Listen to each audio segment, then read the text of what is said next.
Buonasera a tutti lettori e lettrici di Star Wars River Comics, bentornati in questa nuova puntata di Archivio Jedi. E con me ci sono Raghi e Carmio che questa sera mi accompagneranno in questo lungo commento a tutte le opere uscite nel mese di marzo. Ciao Raghi, ciao Carmio, bentrovati su Archivio Jedi. Un saluto a Sì. tutta la casa. E ne approfitto anche per fare un saluto alla chat, a Lorenzo, carichissimi come sempre. Ciao Lorenzo, ciao Christian e grazie mille per la donazione con anche il simil comando Telegram calendario uscite. E grazie mille per la donazione per i 2 euro. E ciao anche a Sayukiden, finalmente una live che riesco a vedere in diretta e non in differita, molto bene, sono contento. Vi ricordo inoltre e anche saluto chi ci ascolta in differita che tutte le nostre live sono recuperabili poi su tutte le piattaforme di ascolto di podcast, Spotify, Apple Podcast, Google Podcast, insomma quello che volete, anche su Anchor che è il posto dove le rilasciamo. Ciao a Stefani, ciao a Giabba, ciao ad Alessandro e grazie mille per i complimenti per questa rubrica bellissima. Ti faccio i complimenti invece Alessandro per la bellissima immagine del profilo con Loden Greatstorm. E ciao Monica, ciao Giovanni, ciao Luca, un saluto, poi dovrò recuperare domani, vai tranquillo, poi appena finiamo caricherò il podcast come sempre. Ciao anche a Claudio, dice quanto tempo che non vi vedevo, male Claudio, perché vuol dire che insomma spero che fosse soltanto il mese normale, ecco, che è passato dall'ultima diretta e non di più, perché ti controlliamo. E Carmio, Claudio ti chiede anche di ammettere che ti piace la birra. Quella affumicata sì, effettivamente. Vabbè, il consiglio di Claudio non poteva essere sbagliato, no? No, figurati, Claudio non può sbagliare proprio per definizione, altrimenti non sarebbe Claudio. E molto bene. Allora, scusatemi, bevo un secondo, ma le opere di cui parlare oggi sono davvero molte, perché marzo è stato un mese pieno e quindi i portafogli ringraziano più o meno. E inizierei subito come sempre per le nostre dirette di Archivio Jedi con il recap e l'elenco di tutte le opere uscite lo scorso mese. Intanto vi ricordo che potete sempre trovare l'elenco di tutte le opere in uscita o uscite sul nostro calendario, che adesso vi metto anche qui in chat, e lo potete anche sincronizzare con il vostro smartphone. Io ho quasi tutto qua sotto mano da far vedere, se poi avete anche voi qualcosa sotto mano fate pure. Allora, inizio con Star Wars Classic volume 7, Grida nel vuoto, questo qua il 7° volume di 12 della collana appunto che sta ristampando un po' tutte le storie vintage classiche, solita grafica molto bella, molto pop, molto anni 80, a me piace molto, tutti i volumi costano 20 euro, questo incluso, e questo è il volume Goldratt non dimentica, come si può leggere qua dietro. Sempre la solita, devo dire, edizione molto bella e i soliti inserti anche tradotti dalle riviste originali anni 70 e 80. Devo trovare un posto dove mettere tutti questi, perché sono così tanti che sulla scrivania non ci stanno tutti.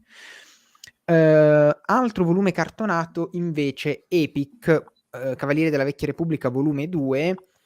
Questo qua costa 39 euro, volume cartonato che contiene gli albi dal 19 al 37 della serie fumetti Knights of the Old Republic. Se non sbaglio, Raghi, questo qua dovrebbe contenere parte del...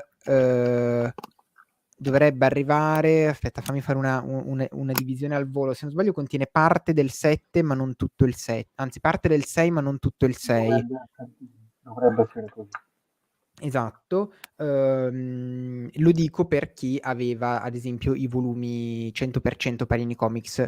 Io sto recuperando questi Epic, a parte perché mi piace molto il formato, e essenzialmente ho scoperto qualche mese fa di non avere tutto Cavalieri della Vecchia Repubblica, di non avere gli ultimi 2 numeri, e non avendo voglia di recuperare i 2 numeri sono riuscito a vendere tutti gli altri e mi sto comprando gli Epic invece, che sono molto belli. Vedete che sono volumi ad alta foliazione, molto spessi, molto pesanti, ma non sono scomodi, cioè non sono come l'omnibus di Aaron, che è praticamente che devi leggere sul leggio in chiesa, no? Non puoi fare altrimenti. Questi sono invece comunque tutto sommato comodi da leggere, e Knights of the Old Republic è una delle serie un po' dei capolavori della Dark Horse, insieme a Eredità e diciamo Tempi Oscuri. Un po' era quel trittico di serie che ha rappresentato negli anni 2000 un po' le punte di diamante della produzione Dark Horse. Questo ovviamente non è da meno, è il secondo volume di 3, per cui poi ne uscirà ancora un ultimo, sempre con lo stesso prezzo e più o meno la stessa foliazione. E sempre lo stesso giorno, il 3 marzo, quindi proprio all'inizio del mese passato, è uscito The Mandalorian, lo speciale della stagione 2, che è il solito volumettino cartonato che a soli 7,90 €, secondo me è una delle pubblicazioni con rapporto qualità-prezzo migliori di Panini, perché il volume è cartonato, è stampato con tutto con la rilegatura interna, tutto stampato a colori con carta lucida, foto, concept art, articoli, approfondimenti. Io lo trovo, secondo me, bellissimo, soprattutto per il prezzo che ha. Non va ovviamente a sostituire un art off, però è quanto di più simile ci sia una via di mezzo tra un art off e forse un visual dictionary.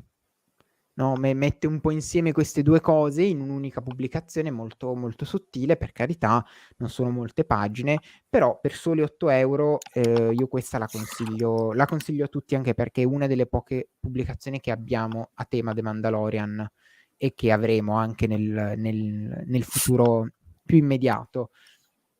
Vedete ad esempio qua c'è l'immagine dello speeder di Cobb Vanth, un po' come se fosse presa da un visual dictionary, per cui io lo trovo, secondo me, molto, molto intrigante. Vedete, questo è tutto il capitolo dedicato ai mezzi di trasporto. Secondo me quindi pubblicazione da avere. Tra l'altro è uscito in Italia prima che negli Stati Uniti, quindi anche solo per questo motivo dovreste recuperarlo.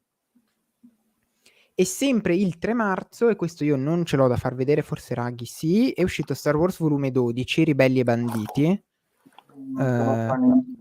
Ma io non ce l'ho perché sto aspettando l'omnibus in realtà, perché ho tutti gli spillati e siccome non ho preso tutti i vari cartonati e brossurati all'epoca, praticamente sto aspettando l'omnibus quando uscirà.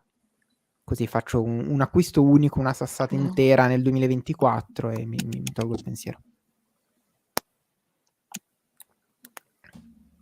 Arriviamo invece al 10 marzo, un mesetto fa, con secondo me la giornata che è stato un po' la giornata grossa del mese scorso, perché sono usciti in un unico giorno Fuori dalle ombre, e questo so che ce l'avete tutti, per cui se ce l'avete mostratelo. Fuori dalle ombre, secondo romanzo young adult dell'Alta Repubblica, scritto da Justina Ireland, che quindi passa, no, dal romanzo per giovani lettori di Una prova di coraggio a questo Fuori dalle ombre. Ci presenta personaggi che già conosciamo, Vernestra Ruò qui in copertina e scusate, Reed Silas qui dall'altro lato, e anche una nuova protagonista, cioè Sylvester Yarrow, che invece è qui davanti. Ne parleremo in maniera un po' più approfondita nella parte, diciamo, centrale di questa diretta. Fuori dalle ombre è il solito romanzo dell'Alta Repubblica cartonato al costo di 24 € con sovracopertina, quindi insomma il solito formato. Sempre il 10 marzo è uscito invece L'ho spillato, il primo numero della Guerra dei Cacciatori di Taglie, il primo numero del crossover che ci accompagnerà per i prossimi 5 mesi e che essenzialmente ci racconta come Boba Fett sia riuscito a consegnare Han Solo a Jabba the Hutt dopo una serie di peripezie che hanno coinvolto essenzialmente tutto il mondo criminale, l'impero, i ribelli, eccetera, eccetera. Anche di questo ne parleremo un po' più approfonditamente nella parte centrale di questa diretta. E l'altro pezzo da 90, secondo me, è stato l'attesissimo omnibus delle età di Star Wars. Anche questo che è arrivato a ristampare delle opere esaurite, difficili da trovare, come questi volumi di Age of, volumi molto particolari. Io li ho trovati molto belli, soprattutto quelli dedicati alla Repubblica e anche in realtà dedicati alla Resistenza, un po' di meno quelli della Ribellione, anche se c'erano dei guizzi molto interessanti, soprattutto perché hanno dimostrato di saper raccontare belle storie con i personaggi della trilogia classica senza essere noiosi come i fumetti della serie regolare. E questo volume è un volume di pregio perché contiene tutti i 36 numeri, ve lo giro un po' tra le mani, tutti i 36 numeri della maxi serie, è cartonato con sovracopertina, tra l'altro rimuovendo la sovracopertina c'è una bellissima tavola con Jango Fett, scelta secondo me discutibile, cioè non mi aspettavo di trovare Jango, però molto molto bello anche così, vedete, con la stampa su tutti i lati. Io non so, mi sarei aspettato di vedere di nuovo gli eroi della trilogia classica o Boba Fett. No, io mi sarei aspettato di vedere gli eroi della prequel, tipo Obi-Wan, Anakin. Django di tutti era proprio quello che mi aspettavo di meno, devo dire. Però comunque fa piacere, comunque è molto bello da vedere il volume. Ma sai, magari è per la somiglianza col Mandaloriano. Anche. Magari visivamente uno che non è esperto vede un Mandaloriano e dice "Oh, mi è piaciuta la serie, compro questo". Però sai, tu comunque questo qua è sotto la copertina e siccome questi volumi vengono venduti nel cellophane, cioè devi proprio andare a cercartelo. A girarlo, sì. Magari era quella più indicata per fare sia fronte che retro in un'unica. Sì, magari le altre avresti dovuto tagliarle, magari, e tagliare invece così tutto sommato c'era un po' tutta la vignetta, può essere. Probabilmente la cosa più probabile. Poi scusate, giovedì 17 marzo è uscito Star Wars numero 13, quindi il 13° spillato, sempre anche questo parte del crossover La Guerra dei Cacciatori di Taglie. Vi ricordo che potete trovare qua sul canale YouTube e sul sito una guida dedicata a questo crossover che dovrebbe risolvere un po' tutti i vostri dubbi.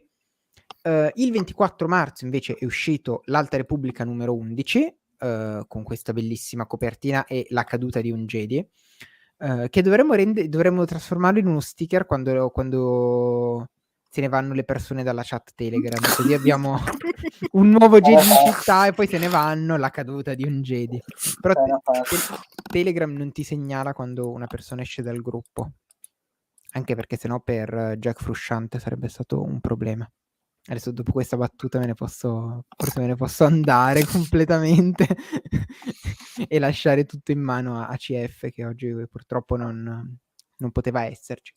Quindi 11° spillato dell'Alta Repubblica, solito i 3 euro, e il numero corrispondente negli Stati Uniti.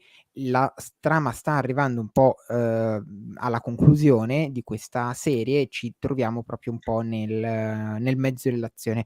Qua ci sono alcune delle tavole più buffe perché c'è Avar Chris triste che scappa. Posso vedere? Guarda, il problema è che io dovrei cambiare la messa a fuoco della macchina fotografica ed è un po' problematico per me. Magari Raghi ce l'ha sotto mano. Adesso aspettate che la cerco. Perché fa molto ridere. Però non sono sicuro. No, non si trova velocemente. Vai, Raghi, se riesci a recuperarla, poi condividi lo schermo e la mostriamo a tutto schermo. Sai, Purtroppo qua non... quella, come dire, lo smile triste proprio. Oh, Mentre invece il 31 marzo, Ah, sì, ok. resta così, sì, si sì, chiude qua, no? è in questo numero, esatto. E invece il 31 marzo è uscito il preferito di Carmio, cioè il secondo volume del manga di Star Wars Rebels, con in copertina il Barbetta. Che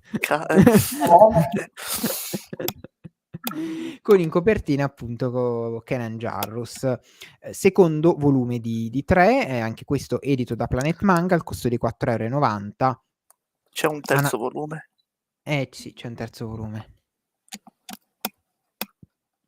E ti toccherà aggiornare la recensione con anche le informazioni del terzo volume. Ebbene sì. Va bene. Intanto è arrivato anche CF a salutarci al volo e ci chiede se è già partito il rant contro Silvestri. Non ancora, ma tra poco partirà. Bene, dopo questo recap io bevo e vi chiedo cosa di tutta questa roba, cosa avete recuperato voi il mese scorso e da cosa volete iniziare a commentare, ecco. Intanto io bevo. Allora, su iniziare a commentare per me è un po' indifferente, magari diciamo due cose un po' sul manga così poi possiamo rompere un po' di tempo. Ma Per il resto io ho recuperato tutto a parte Star Wars e il manga, perché per Star Wars penso che aspetterei grossurati, mentre il manga in realtà non l'ho trovato, però volevo prenderlo, non ho fatto in tempo. oh, che tragedia. Che peccato, Ma, esatto. ma io sono andato in fumetteria dopo di te e l'ho trovato il manga, per cui sei tu che non l'hai voluto cercare. Cioè, nel senso, io ci sono andato sabato scorso e tu c'eri già stato in fumetteria ed era pieno, c'era uno scaffale intero di No, manga. non sono andato lì, sono andato in un'altra fumetteria. Ah, ecco, ecco. Non te lo sai, non te lo fai tenere il manga di Rebels? Non chiedi di metterlo in casella? No. Io sono contento che avevo 7 euro di buoni sconto e quindi praticamente non l'ho pagato. Così almeno mi sono sentito col cuore un po' più in pace. L'hai pagato il giusto alla fine. Cioè, mi hanno dato dei soldi per prenderlo. Sì. E allora, a parte gli scherzi, in realtà questo manga io ho trovato forse come disegni mediamente più bello dell'altro. Anche se il mangaka è lo stesso, secondo me c'erano meno scene cringe. Proprio a livello di disegni. A livello di trama rimangono alcune cose, cioè più che di trama, a livello di adattamento, di scrittura rimangono certe cose che non mi fanno impazzire. Però, ad esempio, le tavole con l'inquisitore le ho trovate quantomeno stilisticamente interessanti. Cioè l'inquisitore è molto minaccioso, molto pauroso e forse un po' esagerato, però considerandolo quello che è un adattamento, ha un suo stile. Qua, a parte che qua sembra un sorriso che sembra uscito da cos'è, Le bizzarre avventure di Jojo, si chiama così? Io non ne so niente, però questa roba qua mi ricorda un po' quei meme che si vedono un po' in giro a volte su internet. E che frase da boomer da dire. Però anche una tavola del genere, scusatemi, monopolizzo un attimo la diretta ancora più del solito, ma almeno si vede bene. Questa tavola, ad esempio, questa qua sulla si vede alla sinistra? No, scusatemi. Per me è la mia destra, però è la vostra sinistra. Questa qua io l'ho trovata molto, molto particolare, molto suggestiva e secondo me ci sono delle trovate migliori del primo in cui forse anche perché si concentrava un po' troppo su la famiglia della Ghost, era un po' meno affascinante e un po' più cringe. qua invece c'è più azione, c'è più appunto c'è anche una presenza del lato oscuro diversa, e quindi secondo me il risultato è un po' più interessante. Se non sbaglio è in questo che abbiamo trovato quell'errore di traduzione abbastanza importante, o nello scorso? No, lo scorso. Lo scorso. Nello scorso, sì. Vero, quando cos'è, Ezra dice che pensa di Il essersi... primo. Il primo, sì. È quando si sentono attraverso la forza all'inizio, primo Ve episodio. lo potete raccontare un attimo? Più che altro magari qualcuno che ci sta seguendo non ha seguito la cosa sulla chat, e secondo me è interessante da raccontare quantomeno. Dire tu, Carlo. Sì, stavo cercando appunto la tavola.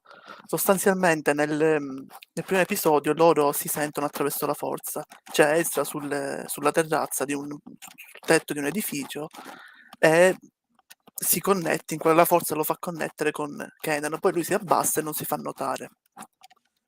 Nel manga in inglese viene mantenuto simile, cioè lui dice che sente un feeling come se fosse stato predestinato dal fato a connettersi con lui. In italiano invece tutto questo viene trasformato come se lui fosse attratto sentimentalmente, amorosamente da Kenan. Io non ho ancora capito perché. Il tuo sospiro dice molto. Io ho addirittura chiesto consigli a mia sorella che fa lingue straniere. Ho detto, ma secondo te perché è stato tradotto così? C'è qualche termine che può essere stato, non lo so, frainteso? E fa, no, non ne ho idea. Forse fated, non ci siamo raccapezzati. Sì, qualcuno magari l'ha interpretato più come siamo destinati a stare insieme, nel senso più appunto amoroso, no? Sai, no? Allora siamo destinati ad amarci, eccetera, eccetera. Ma magari può avere un'accezione romantica. Sì, ma Ci significa non sta. capire nulla della forza. In Sì, quel no, caso... esatto. Cioè, certo, ecco, ho una tavola davanti, dice: mica mi sarò innamorato a prima vista di un ragazzo barbuto. Io dico, ma non scherziamo. Ecco, secondo me è l'innamorato a prima vista che è stato tradotto proprio male, cioè significa magari cioè non aver capito quello di cui chi si aveva davanti. Poi ora non so chi sia il traduttore italiano, Ma però se lo magari... becchi... No, nel senso, magari è qualcuno che di Star Wars non sa molto, ma ha avuto a che fare con manga, e allora lì ci sta che in un qualche manga Fated tu allora sia inteso come come dire, innamoramento a prima vista. Cioè ci sta, perché magari era l'esperienza di chi ha tradotto Ernesto Celli, si chiama. Magari lui non ne sa molto di Star Wars, ne sa più di manga, e gli è capitato statisticamente di trovare più Fated inteso come destinato a stare insieme, innamoramento a prima vista. Credo che la svista sia questa, Dovrebbe essere più lo che stesso altro. traduttore anche di Luke, il nostro Stars, credo. Quindi come pensavo, è stato Fated a confonderlo. Sì, secondo La me cosa sì, che dai. più perplesso è che comunque, cioè, non è un manga originale, ma è tratto da una serie televisiva che è arrivata alla quarta stagione, quindi non è che tu dici magari potrebbe succedere che no, Ti informi un non, minimo. non può esserci un Sì. dubbio, cioè, in questo che non capisco. Però, Sì, vabbè. no, quello andava fatto, ecco, sicuramente anche in fase di revisione. E vabbè, se mai dovesse venire ristampato, speriamo che questa cosa venga corretta, ecco. Questo è Mhm. quello che possiamo augurarci. Vabbè, diciamo che ci mettiamo il manga di Rebels alle spalle. Inizierei a parlare delle opere inedite più che delle ristampe, riedizioni, e darei un po' più di spazio a queste opere. Iniziamo magari con La guerra dei cacciatori di taglie. Ora noi, chi ci segue abitualmente sa che noi non commentiamo gli spillati di solito su Archivio Jedi. Tuttavia vorrei fare un po' uno strappo alla regola per questi prossimi mesi, cioè per la Guerra dei Cacciatori di Taglie. Essenzialmente perché non sappiamo ancora quando arriverà il volume, sicuramente arriverà, quindi non chiedetecelo, sicuramente arriverà prima o poi. Però trovo sia interessante, trovo sia bello poter commentare e condividere questo crossover con voi lettori di mese in mese, quindi man mano che va avanti. Anzi, ovviamente diteci la vostra nei commenti qui in chat, perché così appunto lo commentiamo insieme. Inizio un po' a dire la mia. Io ho trovato il preludio graficamente incredibile, però mi ha un po' lasciato un po' così, cioè allora io ho un po' questo problema con i mostroni in Star Wars, cioè trovo che sia un artificio narrativo un po' pigro. Cioè quando c'è il mostro un po' orrendo, ovviamente che non abbiamo mai visto nella saga da combattere, e soprattutto questo che non mi dà alcun feeling Star Wars, perché a me sembra Madame Web, no? Dei cartoni animati dell'Uomo Ragno. Ecco, sono momenti in cui, dico, ma che cosa sto leggendo?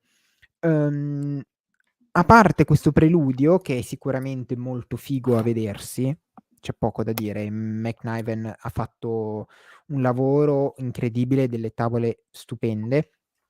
A parte questo preludio un po' lunghetto e secondo me un po' inutile, il crossover vero e proprio quando inizia con, lo possiamo dire, Raghi?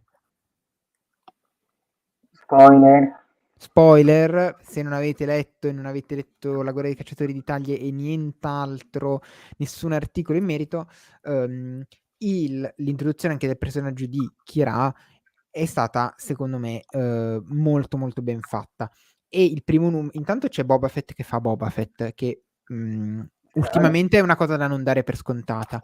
Quindi il primo numero mi è piaciuto molto, mi sono piaciute le interazioni con i vari cacciatori di taglie, ho apprezzato molto anche tutti i momenti con Bib Fortuna, devo dire che danno anche un sapore in più alla morte del Twi'lek poi nella scena post credit di The Mandalorian, e mi è piaciuto vedere come questa guerra dei cacciatori di taglie sta iniziando.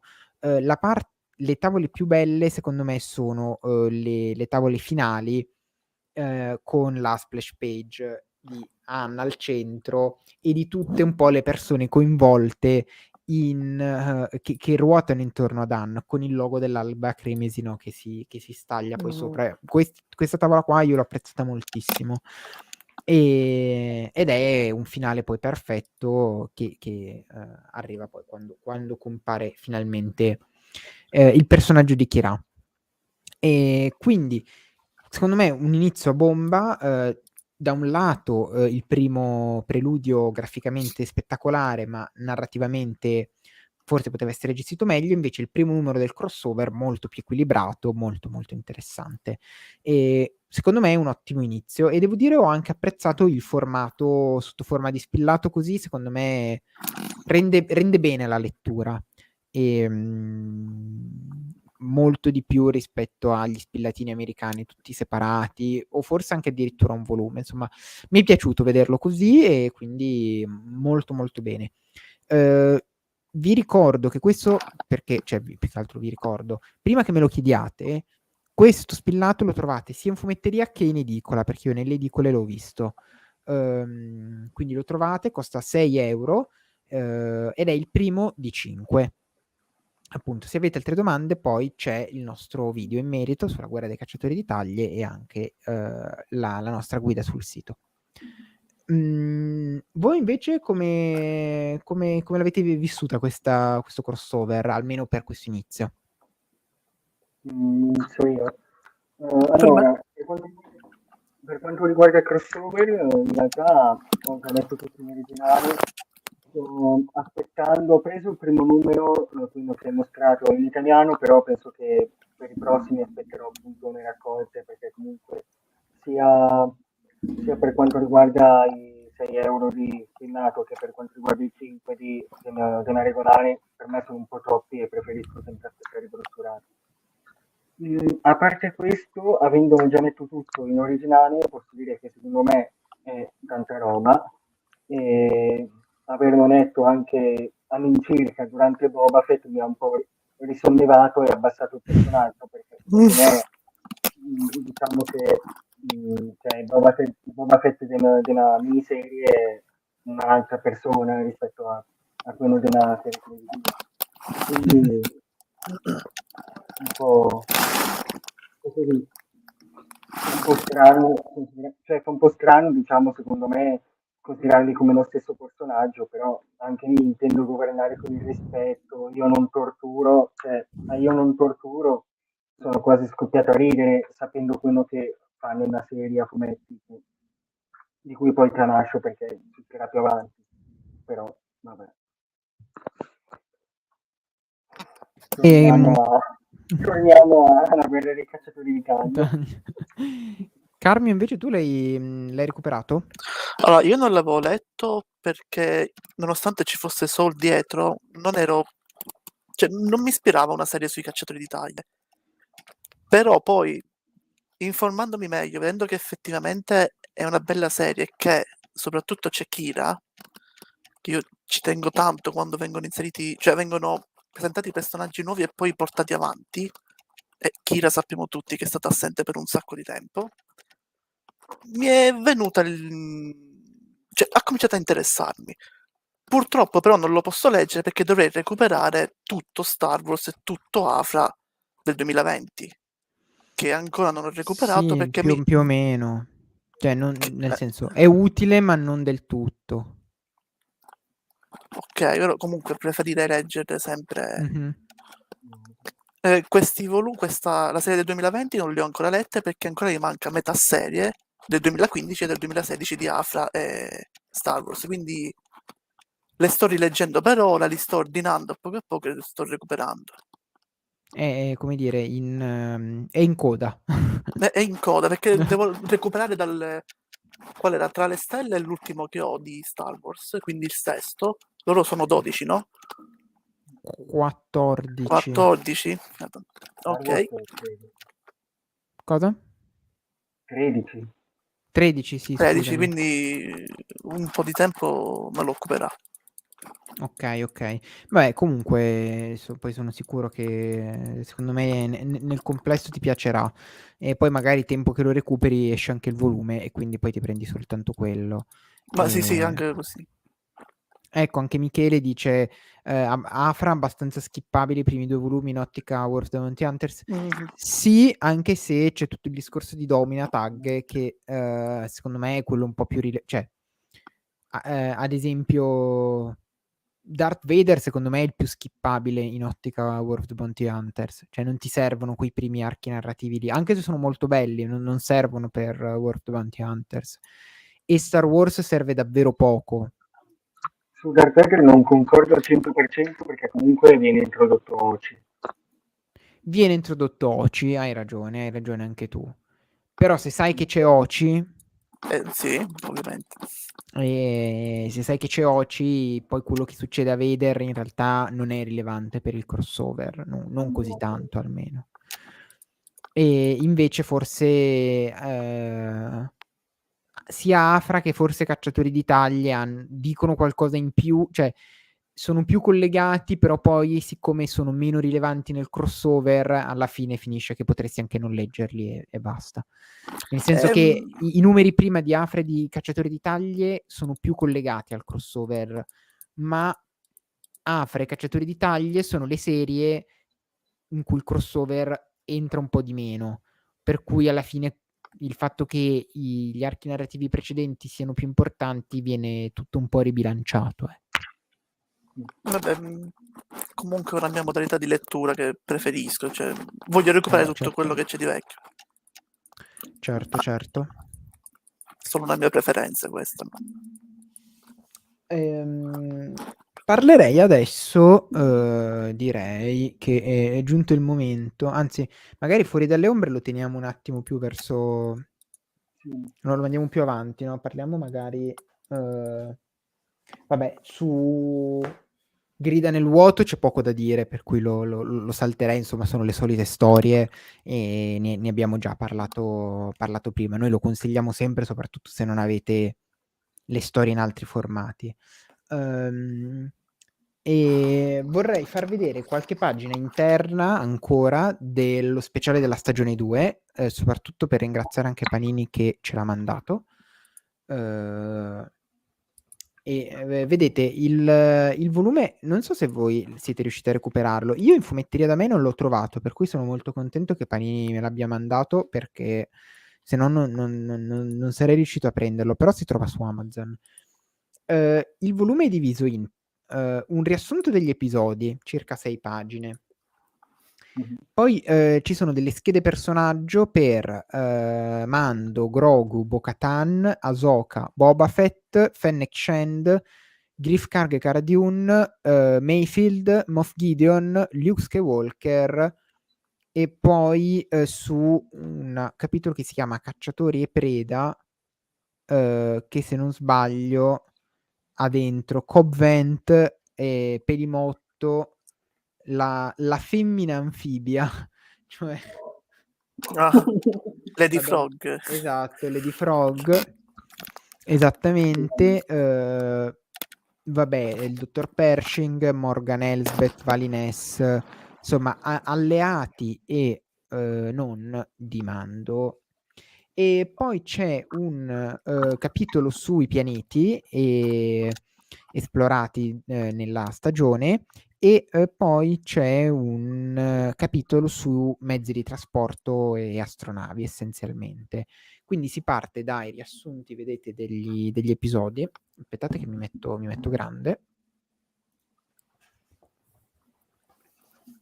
Così. Io non so se sto mostrando delle cose sensate oppure no. E dei riassunti degli episodi. Poi vedete questo, ad esempio, è un capitolo dedicato a un personaggio, in questo caso è Moff Gideon. E in questi momenti, in questi capitoli, si parla un po' della storia dei personaggi, un riassunto di che cosa questi personaggi fanno nella stagione. Ovviamente non troverete informazioni aggiuntive, cioè è un modo più che altro per raccogliere tutte le informazioni note in un'unica pubblicazione, non è un'enciclopedia nuova che contiene chissà che informazioni nuove, però secondo me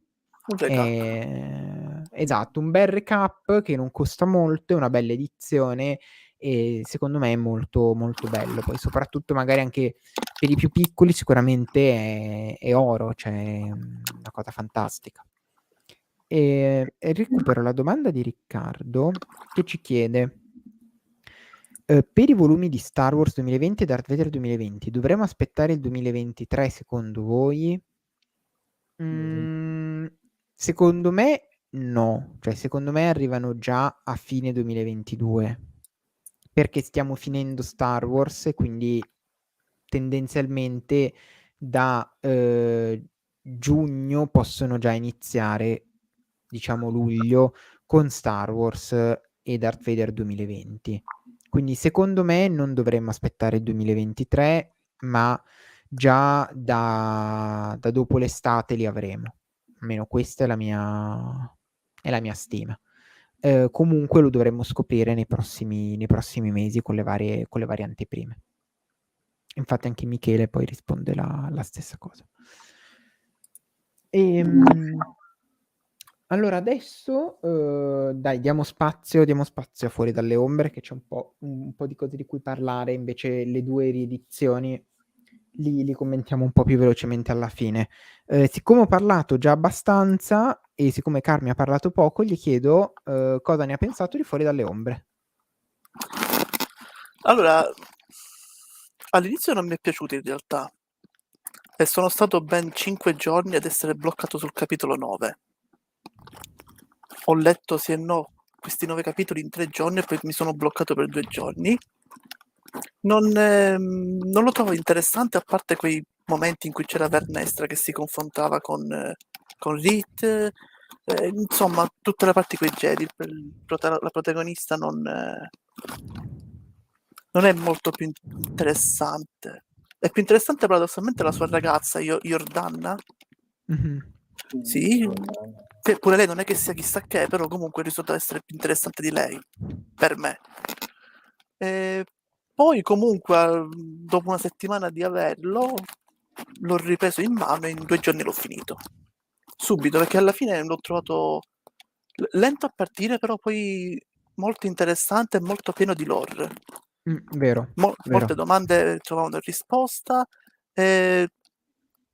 Non mi sento nemmeno di considerarlo un capitolo secondario, perché succedono troppe cose importanti. Si può fare spoiler, no? Sì, perché se no non faremo le dirette dopo un mese. Ok, c'è la morte Nel caso lo sapete, adesso facciamo degli spoiler su anzi, fammi fare una cosa prima di iniziare, faccio questa cosa. Spoiler su Fuori dalle ombre. Così, se per caso qualcuno entra, ecco, facciamo aggiungi banner. Adesso possiamo dire tutto. Ok, muore la vecchia qui. La Sant'Ecca, cioè non è un elemento di poco conto. E inoltre c'è la famiglia Graff che diventa un terzo villain praticamente. Perché non mi pare che stiano coi Nile, no? Sono a parte. Sì, più o meno mi sembra. Sì, Hanno fatto vogliono un po'. Mi una pare sorta di vogliono un doppio po' gioco, hanno fatto. Sì, esatto, Triplo, esatto. quadruplo. Sì, praticamente sì. Che in effetti non è Vogliono molto chiara questa sfruttare, dinamica. se non mi ricordo male, vogliono sfruttare a loro vantaggio le tecnologie per spaziali. Sì, e probabilmente ci riusciranno, secondo me. E c'è poi tutto il discorso anche di Lorna D, ad esempio, che è abbastanza rilevante in questo romanzo, nel senso che poi leggere i fumetti senza aver letto Fuori dalle ombre è un po' un problema, nel senso Sì, che tutto il discorso che i Jedi pensano che Lorna D sia L'occhio? l'occhio, Diciamo il deriva da, leader. esatto, deriva da Fuori dalle ombre, giusto? Correggetemi se Sì, sbaglio. sì, sì, è lì che... da si alza una tempesta, che poi anche lì perché indagano, ma fallendo miseramente. Però sì. Poi Mhm. anche, se non mi ricordo male, c'è un passaggio nei fumetti che proprio deriva da ciò che accade fuori dalle ombre. Infatti anche sul gruppo qualcuno aveva detto, ma perché succede questa cosa qua nel fumetto? Che vabbè, adesso non sto dire. Non potevo fare altro che rispondere perché fuori dalle ombre andava detto prima. Sì, E sì. purtroppo non so sì. Ma infatti ho notato che all'inizio cioè, gli autori si impegnavano per fare in modo che ogni singola lettura poteva essere autonoma. Cioè io potevo leggere Adventure senza aver letto l'altro fumetto. Oppure potevo leggere The Rising Storm senza aver letto il fumetto Marvel, che comunque c'era un riassunto all'interno del romanzo di ciò che accadeva negli altri. Però adesso, se non ti leggi questo, tutto il resto non ha senso, quindi non lo so, non mi sembra più che queste opere abbiano, cioè, si possano considerare stand alone. Sì, concordo, nel senso che Fuori dalle ombre forse è il primo caso e lo vedrai con le opere della terza ondata, in realtà, si vede.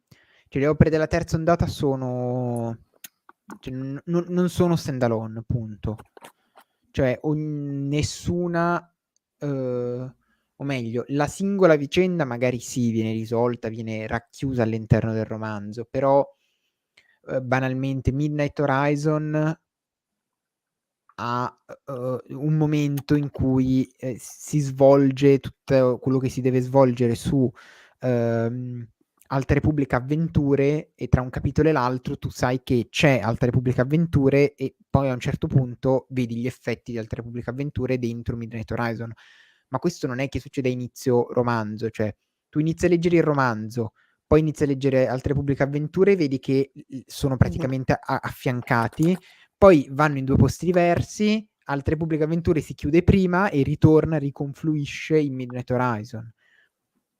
E stessa cosa per il fumetto di normale insieme alla Stella Caduta. Questo Fuori dalle Ombre è forse soprattutto per quelli che magari stavano snobbando gli young adult, è un romanzo che non puoi snobbare. Io in realtà sono contento che Panini stia pubblicando gli young adult nello stesso formato dei romanzi adult, perché questi romanzi non sono skippabili e pubblicarli in un terzo formato, oltre ad avere un inestetismo maggiore in libreria, sarebbe anche stato un rischio, nel senso che magari qualche lettore in più li avrebbe saltati, invece magari li vedono col formato grande e pensano, ah vabbè, sono come quelli per adulti. Tanto poi alla fine lo sono, alla fine non cambia niente a livello di scrittura, cambia soltanto l'età dei protagonisti. Sì.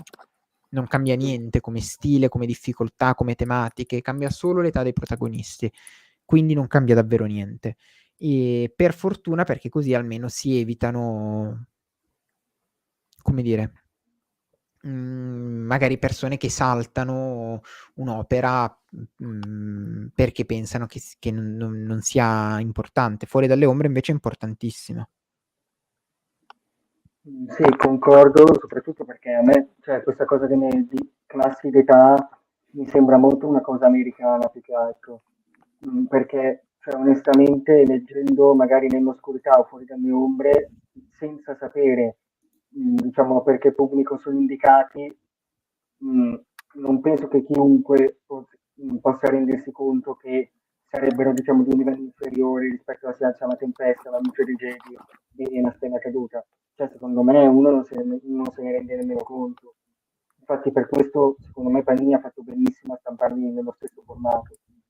Oltre al fatto che, cioè, a livello di pagine più o meno siamo lì, quindi stamparli in un formato più piccolo avrebbe voluto dire averli probabilmente anche più tozzi, diciamo. Come negli Stati Uniti, per l'appunto. Esattamente. Sì, poi lì c'è anche il discorso di case editrici diverse, perché una è Disney, Disney Publishing e l'altra è Disney, quindi magari hanno formati di base diversi. Sì, sì, sì, sicuramente.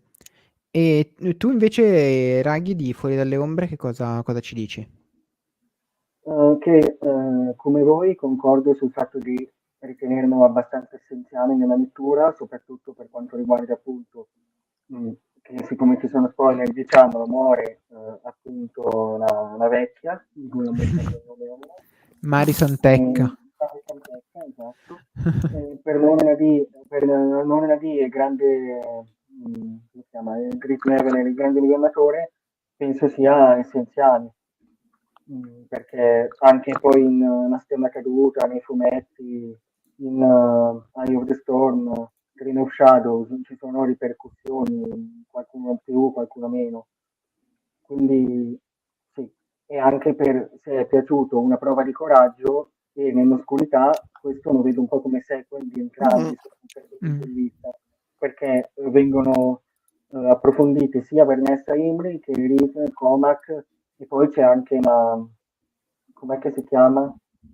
La ragazzina lì, la fidanzata di Reed. Chi? La No, fidanzata Nan. Ah, Nan, sì, vabbè, gli piacerebbe fosse vabbè, che a Reed piacerebbe che tutte fossero la sua fidanzata, cioè nel senso, Peggio di Elsa, Reed è un Elzar giovane. No, in Oddio, giovane, realtà non è, cioè sì, è peggio perché non ci riesce, perché Elzar alla sua età faceva di peggio. Cioè, invece Reed soltanto 2 di picche praticamente, perché poi Nan... in realtà è Ezra che è più giovane. Penso che Ezra fosse più Ah, sì, sì, giovane, esatto. più vecchio, non mi ricordo, però penso di sì. No, sì. Sì, sì, no, il povero Reed soltanto buchi nell'acqua, cioè non gliene va giusta una. Una è Neil, Vernestra gli dice no, non sono interessata a niente di niente, con nessuno di niente. Beh, E posso dire, Sbaglio, povero Reed. poteva scegliere Elzar come nuovo maestro invece di Cormac. Diciamo che la scelta non è stata quella non è stata la migliore.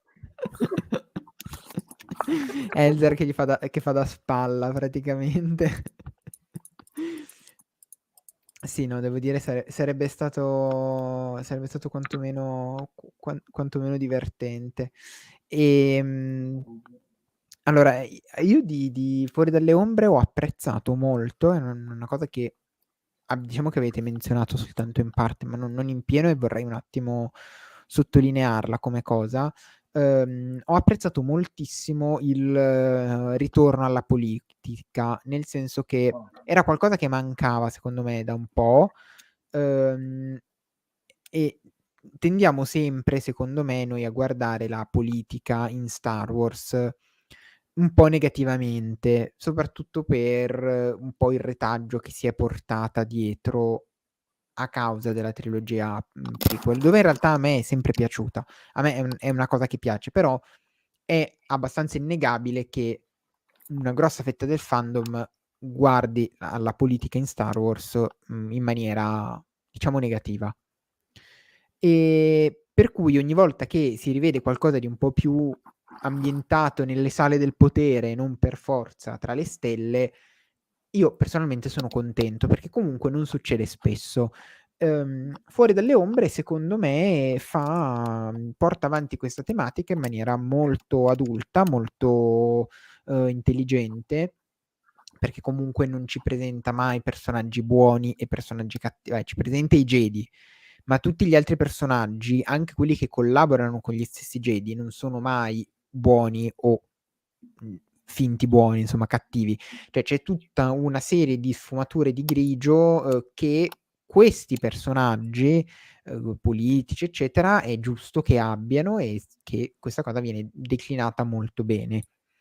E l'altra cosa che mi è piaciuta un sacco è che davvero ha pacchi di lore sul viaggio iperspaziale, che finalmente inizia a essere un po' approfondito. Iniziamo a capire che cosa significhi davvero viaggiare nell'iperspazio, ovviamente non quali siano le tecnologie, perché Justin Ireland è brava e conosce bene Star Wars ed è seguita dallo Story Group, che a loro volta sicuramente contribuiscono, ma non si va mai nel dettaglio scientifico, perché non ci può essere dettaglio scientifico in Star Wars. Se ci arriverà mai comunque, non ci sarà mai. Esatto, non ci può essere, non ci sarà mai, per fortuna. E va bene così. Esatto. Però ti lascia lì magari quelle parole, quelle 2 o 3 parole che palesemente sono fantascientifiche, ma nel senso vero della parola, cioè sono termini che possono sembrare scientifici, ma un po' Ma non significano niente. ma non significano niente. A me questa cosa piace un sacco, perché è assolutamente come Anne che dice: "No, ho fatto la rotta di Kessel in meno di 12 parsec", che insomma tutte quelle cose di Star Wars che hanno un nome che sembra scienza, ma poi in realtà sono cazzate essenzialmente. E secondo me Justin Ireland declina molto bene questo aspetto di Star Wars in questo romanzo, perché io adesso non mi ricordo com'è che lo chiama, però cos'è? Parla di metafisica dell'iperspazio, se non sbaglio, una cosa in del italiano sì. genere. Anche in inglese. Ed è bello che mette insieme dei concetti di filosofia, ma anche di scienza primordiale, la metafisica, e l'iperspazio. Cioè, secondo me è qualcosa che nel momento in cui io l'ho letto, ci ho creduto, cioè ho detto: "Questa è proprio una cosa da Star Wars". E questo l'ho apprezzato molto. Poi è bello avere qualche informazione, sapere che cioè viaggiare nell'iperspazio è come praticamente essere in un mini universo, no, che si crea attorno alla nave e che ti permette di spostarti all'interno, diciamo, a velocità sopraluminali tra le pieghe dello spazio-tempo, tra le pieghe dell'universo. È molto suggestiva come cosa, e spero che si continui a investigare questo aspetto nelle opere a questo punto della fase 3. Magari anche nella fase 2 qualcosa potremmo scoprirla, però io credo che a me piacerebbe vedere il raggiungimento del livello tecnologico della trilogia prequel all'interno dei romanzi dell'Alta Repubblica. Magari fase 3. Esatto. Per forza a sto punto. A me piacerebbe che nella fase 3 si raggiungesse quel livello lì di tecnologia, che ci fosse qualcosa che poi, come dire, permetta proprio il collegamento con la saga degli Skywalker. Secondo me c'è margine per farlo e quindi spero che venga fatto. Ma nella trilogia prequel si parla sempre di corsie iperspaziali? No. O sono rotte che tracciano così velocemente? Credo che siano rotte. Cioè, nel senso, le rotte ci sono sempre, ci sono anche nella trilogia classica, le rotte iperspaziali, ma perché quelle sono, se non sbaglio, cioè, intanto non hai i beacon, non hai i fari, non hai i caselli iperspaziali, ma sono sono delle rotte conosciute, perché e che sono percorribili teoricamente anche da una nave senza iperguida. Il concetto è che tutte le astronavi che vediamo dalla trilogia prequel in avanti hanno un'iperguida, scusa, non senza un'iperguida, devono avere un'iperguida per percorrere. Gli serve un computer di bordo per tracciare la rotta. Per calcolare la rotta. No, non tracciare, sì, calcolare proprio. Se hai la rotta conosciuta, allora ti metti sulla rotta, non ti serve il computer e fai quella. Ok, Google Maps praticamente. Praticamente sì. Tutto il resto che noi vediamo quando fanno i salti nell'iperspazio, loro ci mettono un po' di tempo a fare il salto perché devono calcolare la rotta. Più hai un computer avanzato, tipo L3, che cita adesso Michele, e più allora sei in grado di calcolare velocemente una rotta e quindi fare il salto nell'iperspazio da qualsiasi punto a qualsiasi punto. E a me piacerebbe che si riuscisse a raggiungere questo livello e secondo me sarebbe bello che riuscissero a raggiungerlo tramite i motori a varchi, anche se i motori a varchi funzionano in maniera diversa, però magari tramite i calcoli di Mari Santecca e dell'operato dei Nil. Tra l'altro, Michele dice: Vern fa la fine di L3 e aggiorna tutti i dati sulle rotte iperspaziali per tutta la Repubblica. È vero, fa ridere, ma io ho pensato subito ai collegamenti con Throne. Esatto, perché Vern è essenzialmente una Skywalker. Perché è in grado di navigare nell'iperspazio attraverso la forza, che poi è quello che fanno le Skywalker Cis. E io ho trovato questa cosa, intanto non ho ancora capito se sia un collegamento vero e proprio oppure no. Cioè non so se ci sono state dichiarazioni in merito ufficiali. Più che collegamento è come se, cioè perché alla fine diciamo ci sono alcuni Jedi che hanno dei superpoteri, tra virgolette, particolari, tipo una psicometria, oppure hanno visioni, anche Imri ne ha uno molto particolare, di cui magari parliamo dopo. Secondo me Vernestra ha appunto il superpotere, tra virgolette, di poter, grazie alle sue visioni, riesce a guidarsi particolarmente bene nell'iperspazio, perché ha proprio delle visioni iperspaziali, cioè in Tron vediamo Vader, se non sbaglio, fa la stessa cosa, però è un pochino diverso, lui usa la forza, ma la usa, come dire, a suo comando per fare quella cosa lì e poi basta, lo usa come potere, mentre Vernestra ce l'ha più innato, secondo me, diciamo, come caratteristica più innata, come nei Skywalker e come, com'è che si chiamano i Kinori di Wando Anon. Ah sì, i navigatori in generale.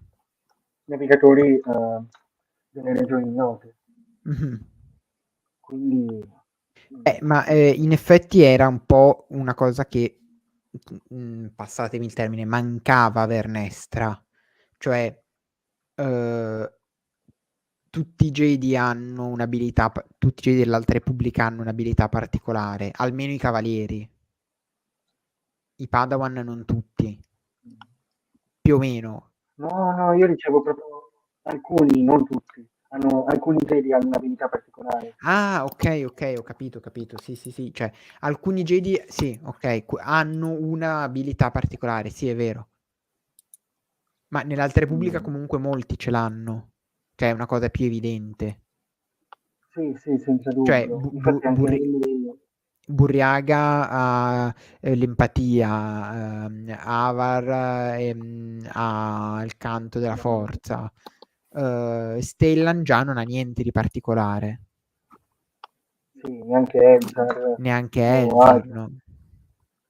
però Imri anche ha una cosa particolare che lui, se non sbaglio, riesce a navigare nell'iperspazio e nello spazio sentendo le forme di vita e quindi trovando nuovi pianeti. Una prova di coraggio veniva spiegata Sì, questa sì, cosa, sì, e sì. anche questo è molto interessante in realtà. Simile a quello di Bernesca, però in realtà totalmente diverso da un altro punto di vista. Sì, no, diciamo che credo che il potere di Imri sia diverso, ma poi in una prova di coraggio viene applicata alla Esatto, navigazione esatto. spaziale, Sì. perché è Perché se non molto, sbaglio, è più simile a quella di Bernesca Burriaga.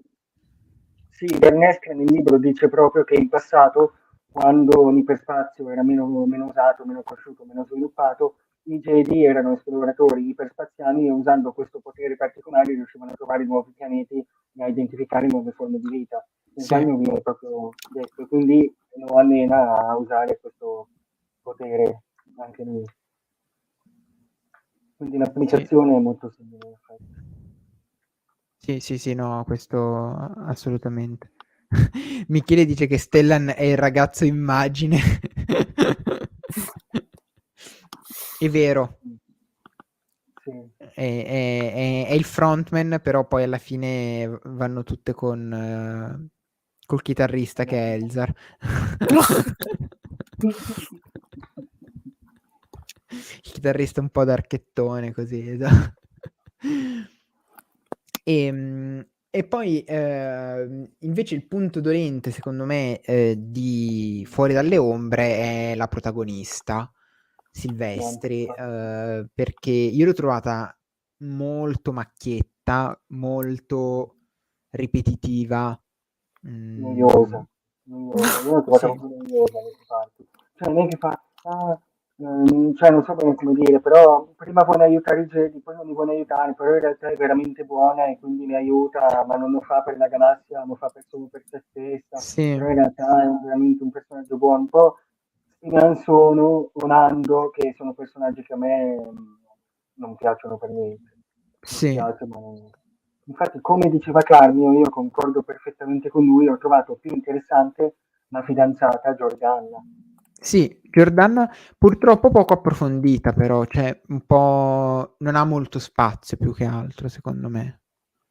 Cioè ne ha Sì, un po', ma non così tanto. sì,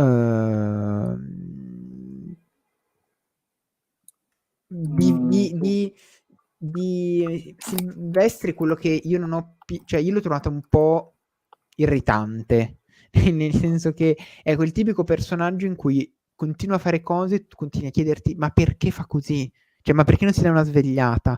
Che da un lato significa che il personaggio è anche scritto bene, perché Silvestri non ha un ruolo, non dico positivo, però cioè non deve avere un ruolo da Jedi in questo romanzo, ovviamente. Per cui è bene che uno se la prenda con Silvestri, però ecco, anche meno secondo me. Cioè, poteva ruotare tutto un po' meno attorno a lei e lei comunque mantenere questa scrittura e questo stile di personaggio che le deve sbagliare tutti e che tu ti devi un po' incazzare con lei, perché ovviamente secondo me il suo ruolo è anche quello. Poi non so se siete d'accordo con me, ecco. Io comprendo magari le intenzioni, secondo me è troppo presente, ecco. sì, concordo. Cioè, per dire, io ho preferito molto di più i ragazzini, tra virgolette, di una prova di coraggio, cioè Avon e Honesty, mi sembra, sì. Io Sì, preferiti a, decisamente. a Silvestri, ma di molto, perché comunque Avon penso abbia una personalità, cioè, che sovrasta Silvestri di 100 volte, come personaggio anche, mentre Honesty comunque diciamo, ha i suoi momenti un po' emozionanti, diciamo, a causa della morte del padre, quindi sì, comunque, poi spero si veda in futuro, per ora non mi pare sia stato ripreso Sì, Mm. tu non hai letto Mission to Disaster? i primi 2 capitoli. Eh, allora la colpa è tua. No, beh, torna in Mission to Disaster, ma vabbè, Mission to Disaster è ambientato ad Alna, fai 2+2, quindi il suo pianeta natale era abbastanza scontato che tornasse, quindi spero di non aver fatto uno spoiler troppo, No, troppo grande. probabilmente c'era anche nella sinopsi, guarda, me lo son perso. Molto probabilmente sì. E infatti, ad esempio, io sono rimasto molto contento da Mission to Disaster, che dedica molto spazio al personaggio di Avon e rispetto a una prova di coraggio dove Avon era un po' una macchietta, però ci stava, cioè era un personaggio con un ruolo piccolo, cioè ben dimensionato. Silvestri il problema è che è la protagonista. Protagonista. Esatto. E invece il bello di Mission to Disaster è che Avon diventa protagonista, ma non è più macchietta, è protagonista vera e propria. E tiene bene il romanzo, ma perché comunque Avon ha una personalità diversa, secondo me, quindi funziona meglio come protagonista che come macchietta, ecco.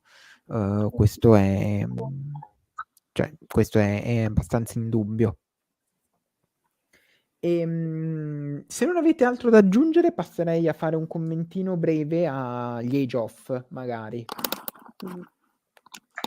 Allora Ok. facciamo che lo tengo per poco perché poi è troppo pesante. Allora, Age of Star Wars, secondo me è una serie che insomma, sì, diciamo Antologia. un'antologia di storie che intanto ci voleva, nel senso che soprattutto per i prequel era qualcosa di, cioè, nel senso, per me è stata boccata d'aria fresca, cioè contenuti a tema prequel. Quando è uscita questa serie, che è uscita nel 2019, non ne avevamo molti, per cui poter rivedere Qui-Gon, Obi-Wan, poter rivedere Maul, eccetera, eccetera, secondo me è stata una figata. Forse avrei preferito qualcosa con una narrazione un po' più sviluppata. Però in realtà sono tutte storie belle, almeno quelle dei prequel a me sono piaciute molto, poi sono anche ben disegnate, hanno un bello stile, a me quelle di prequel davvero sono tra le mie preferite. Quelle della trilogia... poi c'è la storia importantissima, quella di Dooku, scusate, di Jango Fett che viene arruolato. Quella è una delle storie più importanti proprio a livello di Lorca. Ecco, forse l'unica cosa che un po' rinfaccio a questo volume è che forse io mi aspettavo tanta lore, tante cose, invece alla fine sono storie abbastanza brevi. Quindi Però poi non non è che... male. No, No. dico non male, ma magari non sono così... soltanto alcune sono davvero fondamentali, ecco, a livello proprio di macro trama. Però quelle dei prequel, secondo me, le più belle. Ho anche un po' il bias che non avevamo storie sui prequel da tanto tempo. Quelle sulla trilogia classica, io mi ricordo che mi era piaciuta moltissimo quella di Luke. Quando lui avverte l'imperatore sul caccia, no? Sì, quella di Ok. Luke è quella in cui c'è lui con la spada verde, c'è che in realtà non dovrebbe avere Deve ancora la... essere verde. Esatto. E quella storia lì mi è piaciuta un sacco, quella sì, no, in assoluto. Tra l'altro lì c'è un altro Utappa Wano la sto riguardando adesso. C'è un altro Utappa Wano che Con la testa comunque allungata. con la testa allungata, sì, esatto. Stavo proprio vedendo, stavo facendo proprio le proporzioni della testa. No, allora, A me in alcune... invece a memoria è piaciuta molto anche quella di Kylo Ren, che ha, se non ricordo male, ha il dualismo con Vader. Quella di Kylo Ren è bellissima, Sì. assolutamente sì. Ah, e anche quella di Tarkin era bella, che riprendeva intanto c'è Tarkin A petto nudo. palestrato, esatto, intanto c'è Tarkin palestrato. E... Riprendeva il romanzo Tarkin, no? Esatto, riprendeva il romanzo Tarkin, sì. Ah, poi c'era quella di Boba Fett anche, che non era male. C'era Boba Fett che mostrava un po' di rispetto, tra l'altro. Perché... Cioè, era un Boba Fett che mostrava sia un po' di rispetto, sia anche un po' di cattiveria Di alla Boba Boba Fett. Fett. Era il vero Boba Fett, evidentemente. No, ecco, poi sì, quella di Kylo Ren probabilmente tra le mie preferite. Tra l'altro ho scoperto che è anche stata citata in Lego Star Wars The Skywalker Saga, nel senso che c'è si sentono degli Stormtrooper del Primo Ordine dire tipo quando arrivi interpretando il personaggio di Kylo Ren, e allora ci sono tipo gli Stormtrooper che dicono oh no, di nuovo lui, speriamo non mi porti di nuovo a combattere un altro Zillo Beast. Bellissimo, non ci avevo fatto caso.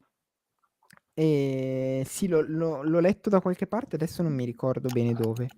Ci sono diversi riferimenti ai libri comunque. Sì, secondo me in realtà sono stati messi da programmatori o artisti che sono dei fan come noi e li hanno messi dentro così, cioè nel senso nessuno gli ha chiesto di metterli, semplicemente l'hanno E fatto. comunque Sean e Cavan sono ringraziati nei come si dice, sì, nei crediti, quindi Ah, ok. Cavan, eh? Soul. Oh, è solo, ok. E poi è bella anche la storiella breve, quella di Holdo che si deve tingere i capelli con la pianta carnivora. Quella anche mi aveva fatto molto ridere. E poi sì, no, di quelle della trilogia sequel sicuramente quella di Kylo Ren confrontato con Vader, e anche quella di Snoke. invece io dico sicuramente quella del generale Axe mi era piaciuta moltissimo. Ah, quella... E ci sono loro due cioè lui e Kylo sul pianeta, e insomma no, quella era stata proprio bella. Vabbè, e quella di Snoke è anche quella che racconta un po' più di lore ed è una delle più suggestive. Poi sì, quella mi si piace vedeva tanto. Luke, insomma, quella sì, quella proprio bella. E mi sa che me lo rileggerò in questi giorni, sai, sto volume, perché l'ho letto quando erano usciti i vari volumi, e adesso risfogliandolo mi ha messo voglia di rileggerlo tutto in realtà, per cui mi sa che in questi giorni di Pasqua, che sono in ferie, mi rileggo l'età di Star Wars. C'è un commento di Riccardo in merito, lo leggiamo. Per quanto riguarda l'età di Star Wars, penso che la storia più brutta che abbia letto sia quella dedicata a Biggs Darklighter e Jack Porkins, più che altro per i disegni parecchio infantili. Sinceramente Qua ce li ho. non me la ricordo. Abbassa un po', Carmio, che è la videocamera in basso. Ah, ok, ho capito, sì. È strana, però mi è piaciuta. Ma sembra quasi una storia dei racconti, come disegni, non so, mi dà questa sensazione qua. La sto cercando, perché non la trovo, ovviamente. Datemi L'ultima un è. attimo. No, non può essere l'ultima. Era l'annual, mi piace, lo L'ultima degli special. eroi. No, ma sì, ma l'ultima perché io ho il volume, e quindi è a metà. A metà sarà, sì. Sì, che c'è quella di Yoda prima, giusto? Sì, e poi subito dopo inizia Sì, questo. sì. Ma allora a me... ok, sì.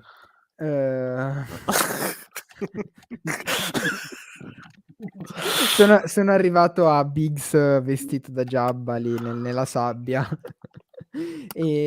Boh, sì, fa abbastanza cioè fa abbastanza sorridere. Sono quelle storie in cui che secondo me non bisogna neanche prendere troppo sul serio. Esatto.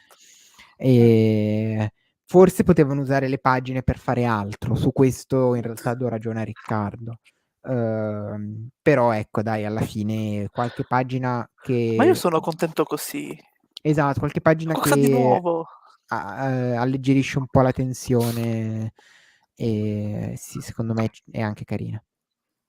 Sì, come dicevo, appunto, mi sembra molto stile i racconti, Sì, però vero. poi lo stile mi sembra quasi quello, che forse può starci, non so, non saprei, in realtà. Forse Ma sì. secondo me sì, cioè, alla fine se ci pensi sono poche pagine all'interno di un volume intero. Ci Mhmm, sta, dai. Ci sta a dare un po' di spazio un po' diverso. Poi sono anche numeri erano tutti numeri speciali, no, erano tutti Mh-mh. special. Tra l'altro un aneddoto simpatico è che, lo special di, Age of Republic, che se non sbaglio è quello con Jar Jar e, Rex, quel capitolo lì, adesso non mi ricordo chi è che lo disegni. C'è Jar Jar Jedi, giusto? C'è Jar Jar con la spada laser. Esatto. Quel capitolo lì, che adesso sto recuperando l'autore, che è No, sì, c'è sì. scritto aiutatemi. Eccolo qua.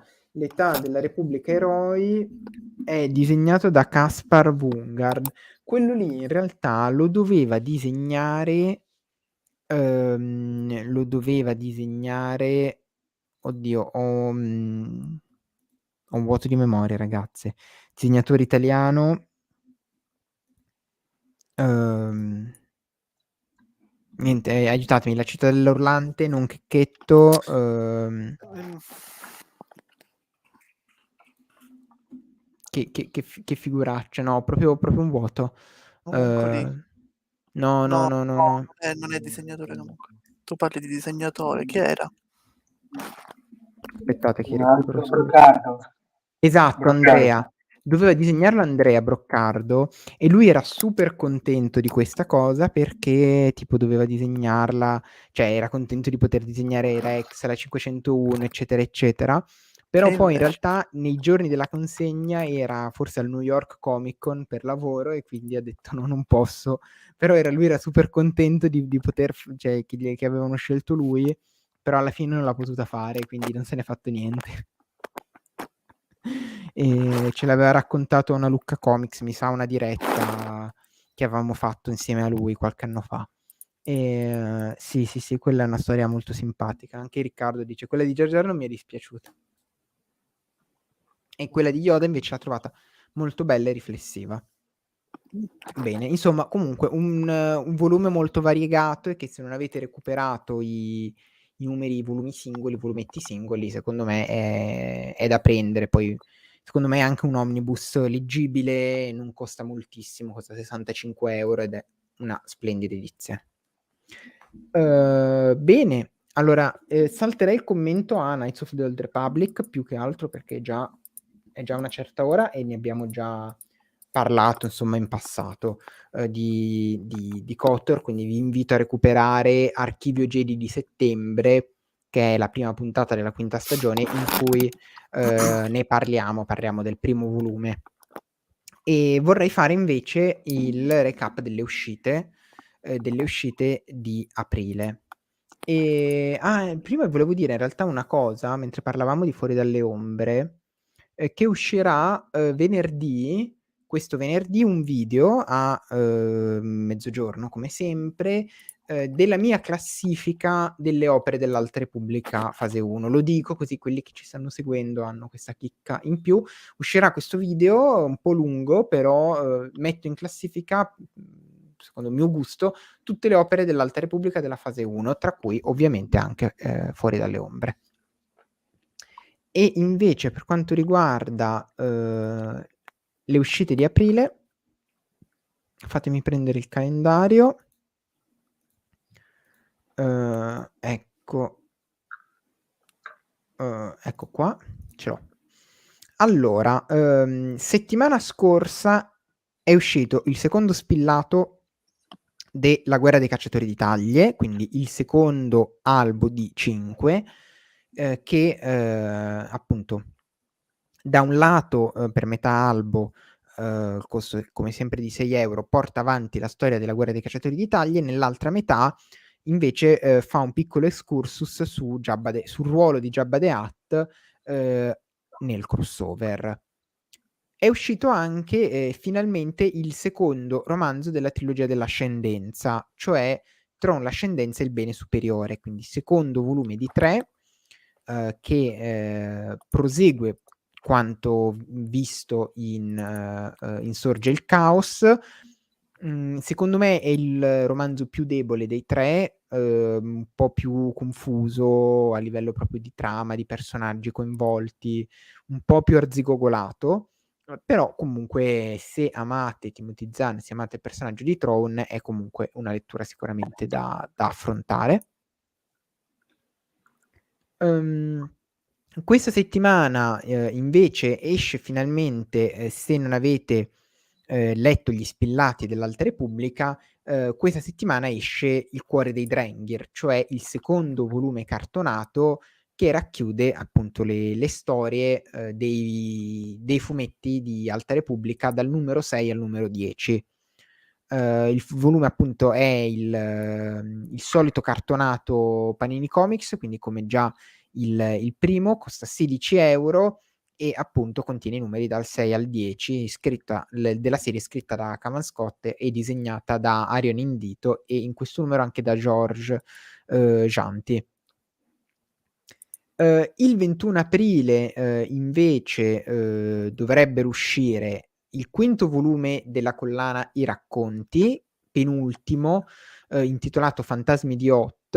In questo caso sono racchiusi i numeri di Star Wars Tales dal 17 al 20. La collana I Racconti è questa collana Legends oltre il Legends, quindi assolutamente non canonica, in cui però vengono affrontate tante storie diverse, tanti stili diversi, umorismo, serietà, manga, disegni per ragazzi, c'è un po' di tutto. Sono storie molto particolari, ma è una collana che la sta ristampando interamente ed è secondo me molto molto molto bella. E se non sbaglio il volume dovrebbe costare 20 e qualcosa? Non abbiamo messo il prezzo sul nostro calendario, Raghi, quindi te lo segnalo. Dovrebbe essere 21 comunque. 21 mi sembra, esatto, una roba del genere. E sempre il 21 aprile uscirà anche il 12° spillato dell'Alta Repubblica, con in copertina una bellissima Lurna D schierata per il combattimento contro i Jedi, e anche il 14° spillato di Star Wars, quindi Star Wars 14, che contiene Star Wars numero 15 e Darth Vader numero 14. Anche questo prosegue le vicende della Guerra dei Cacciatori di Taglie. E uscirà sempre il 21 aprile anche l'8° volume di Star Wars Classic, intitolato L'Oscuro, come sempre al prezzo di 20 euro, il formato è il cartonato, e che contiene Star Wars, la serie originale del 77, i numeri dal 67 al 75. E il 28 aprile invece dovrebbe uscire, allora in realtà è prevista l'uscita in aprile delle Strisce Quotidiane Classiche volume 2. Non crediamo che uscirà ad aprile, però se esce ad aprile esce a fine mese, ecco, altrimenti esce a maggio. Questa qui è la raccolta di strisce appunto dei quotidiani, cos'è, il Los Angeles Times mi sembra, pubblicate tra il 79 e l'84. E in questo volume, quando mai uscirà, ci sarà anche l'adattamento a fumetti di Han Solo Guerriero Stellare, uscito in Italia per Urania. Ma decisamente più certa l'uscita è invece quella del secondo volume di Alta Repubblica Avventure, il secondo arco narrativo della serie della IDW, scritta da Daniel Rose Holder e disegnata da Harvey Tolibao, questo secondo volume appunto porta avanti le vicende di Lula Talisola, Ram Jomaram, Zinmrala, soprattutto Farzala e Kort in questo volume specifico, molto molto bello, delle storie anche molto toccanti, diversi archi narrativi un po' più brevi, però storie molto simpatiche e dall'altro lato molto toccanti. Questo appunto uscirà il 28 di aprile e dovrebbe costare anche questo 16 euro cartonato. Sempre la stessa data, sempre il 28 aprile, arriva anche l'ultimo volume di Star Wars, la serie del 2015, Star Wars volume 13, Banditi e Ribelli. In questo caso il formato è il brossurato, il prezzo è di 13 euro e sono contenuti all'interno gli ultimi numeri della serie Star Wars 2015, quelli dal 73 al 75, oltre che lo speciale Empire Ascendant. Non ho più voce, è una sete tremenda, ma abbiamo finito. Sempre il 28 aprile esce la ristampa. Che No, cosa? scusami, dicevo, sul prezzo di Banditi e Ribelli non sono così sicuro, perché era 13 su anteprima, ma 20 sul sito adesso, quindi staremo a vedere all'uscita, temo. Ok, temo 20, però vediamo. 20 sarebbe un po' tantino, però, Non so. per 100 pagine, un po' tantino, vabbè. E sempre il 28 aprile dovrebbe arrivare anche l'attesa ristampa di Throne, il primo romanzo della, diciamo, prima, chiamiamola trilogia, tra virgolette, canonica di Throne, in cui si narra dell'ascesa tra i ranghi imperiali del CIS, quindi dal cadetto al grandammiraglio, e narra appunto tutta la sua ascesa fino essenzialmente a quando comparirà in Star Wars Rebels nella terza stagione. Del romanzo è già stato pubblicato un adattamento fumetti, è anche già stato ristampato. Questo è il romanzo originale da cui è stato tratto appunto il fumetto omonimo. E questo è tutto per il mese di aprile, devo dire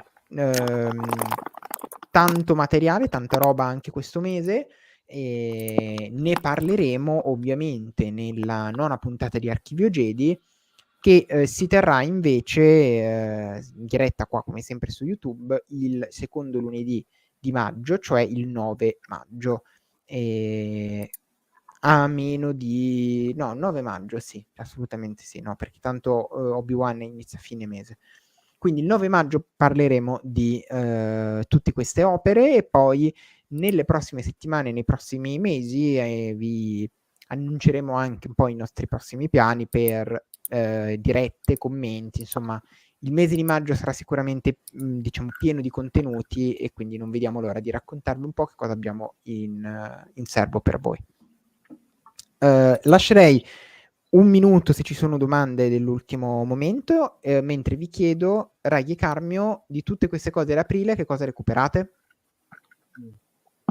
I Tenghis ovviamente. Mm-hmm. E i Throne.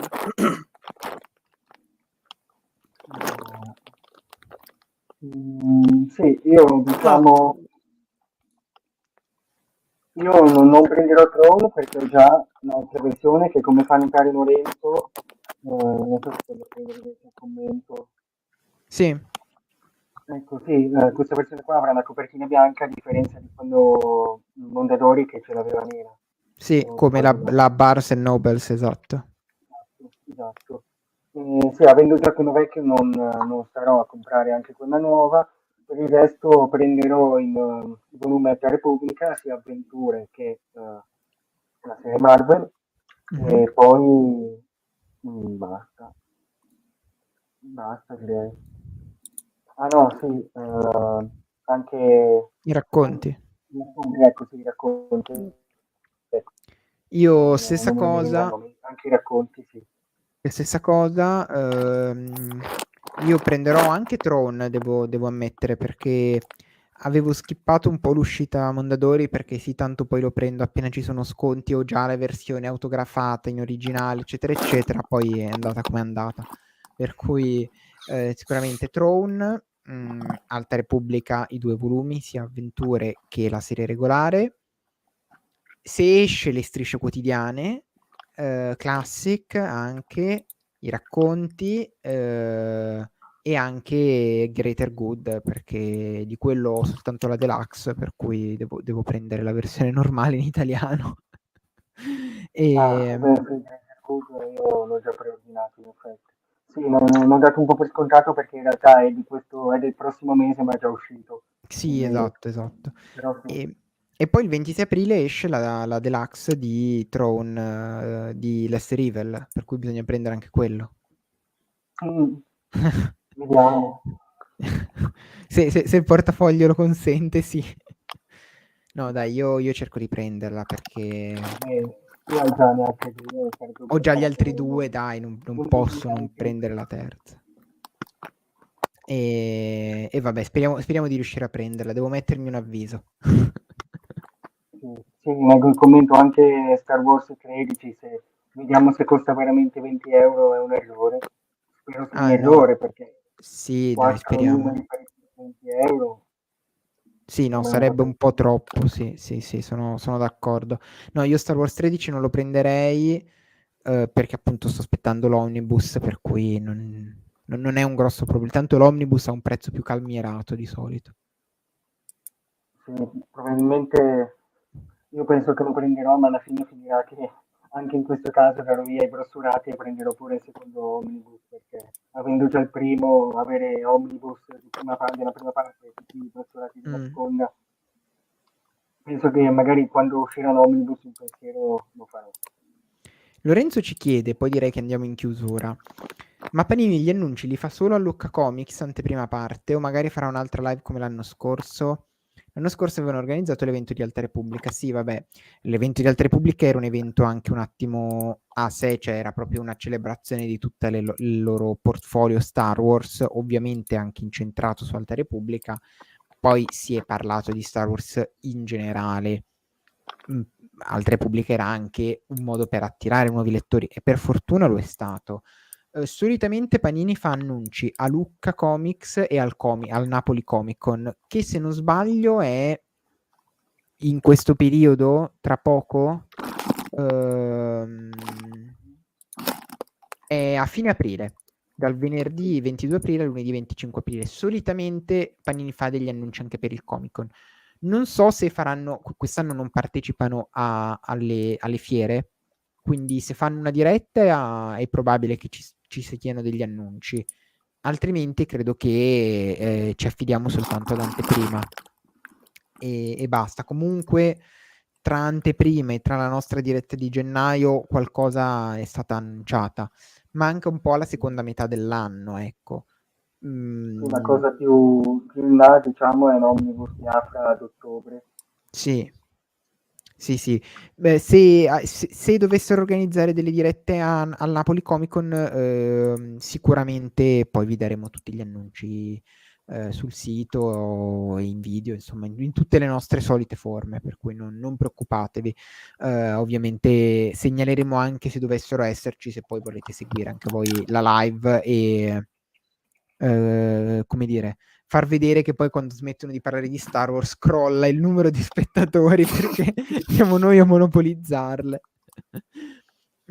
Per cui confidiamo appunto nelle prossime settimane e vi aggiorneremo. Comunque questa settimana dovrebbe uscire anteprima, per cui secondo me già tra domani e venerdì avremo anche già informazioni almeno sul mese di giugno.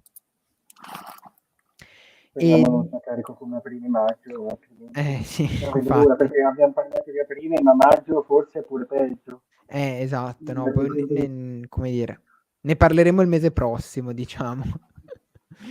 Molto bene.